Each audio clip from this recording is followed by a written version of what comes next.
Les relations entre l'Algérie et l'Espagne semblent entrer dans une nouvelle ère, marquée par des signaux diplomatiques encourageants, lors d'une rencontre en marge du sommet du G20 à Johannesburg.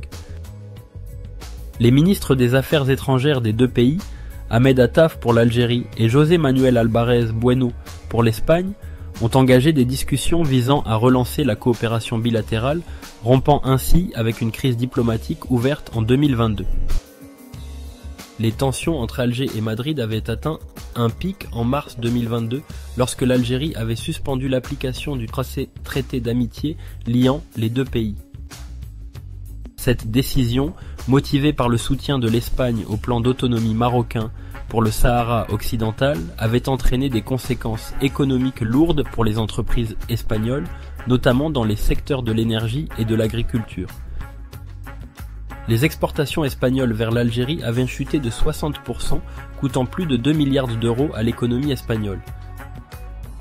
Le réchauffement actuel s'est concrétisé par plusieurs étapes clés.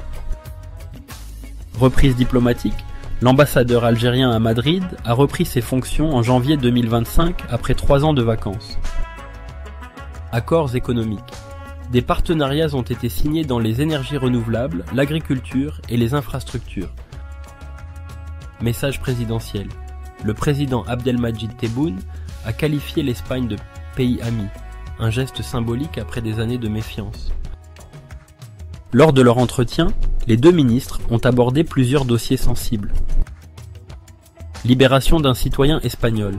M. Álvarez a remercié Alger pour son rôle dans la libération de Joaquín Navarro Canadas, enlevé dans le Sahel. Stabilité régionale. L'Espagne a salué le rôle de l'Algérie dans la lutte contre le terrorisme au Sahel et promis un soutien à ses initiatives de développement. Relance économique. Les deux parties ont convenu de relancer les investissements espagnols en Algérie, gelés depuis 2022, notamment dans le gaz naturel et les infrastructures. Malgré les avancées, la question du Sahara occidental reste un obstacle majeur.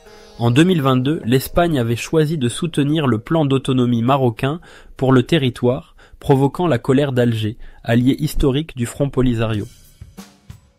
Si Madrid évite désormais toute référence directe à ce dossier, sa position officielle n'a pas changé.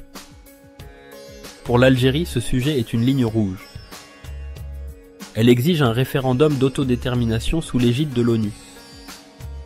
Elle considère le Sahara occidental comme un territoire non autonome et non une partie du Maroc. Pour l'Espagne, il s'agit d'un équilibre délicat. Maintenir de bonnes relations avec le Maroc, contrôle migratoire et commerce. Ne pas provoquer Alger, principal fournisseur de gaz avant la crise. La rivalité entre Alger et Rabat explique en partie la rigidité algérienne sur le Sahara. Les deux pays se disputent l'influence en Afrique du Nord et au Sahel. Le Maroc, soutenu par les États-Unis et Israël, contraste avec l'Algérie, proche de la Russie et de la Chine. L'Espagne, prise entre les deux, tente un pragmatisme stratégique. Collaborer avec Alger sur l'énergie et la sécurité. Préserver son partenariat avec Rabat, crucial pour la gestion des enclaves de Ceuta et Melilla. Si les deux pays affichent une volonté de tourner la page, plusieurs défis persistent. Équilibre diplomatique. Madrid peut-elle éviter de raviver la question du Sahara tout en soutenant discrètement le Maroc ? Pression économique. Les entreprises espagnoles réclament un retour durable sur le marché algérien. Scénario à risque.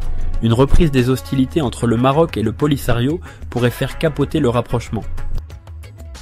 Le dégel algéro-espagnol illustre le réalisme froid des relations internationales où les principes, droit à l'autodétermination, côtoient les intérêts, gaz et investissements. Si Alger et Madrid ont choisi de compartimenter leurs différends, la question du Sahara occidental demeure une poudrière diplomatique. À moyen terme, la réussite de cette réconciliation dépendra de la capacité des deux pays à dissocier coopération économique et divergence politique. Mais dans une région marquée par les rivalités et les jeux d'influence, rien n'est jamais acquis. Merci d'avoir regardé. Pensez à nous soutenir en aimant la vidéo, en vous abonnant et en activant la cloche pour ne rien manquer.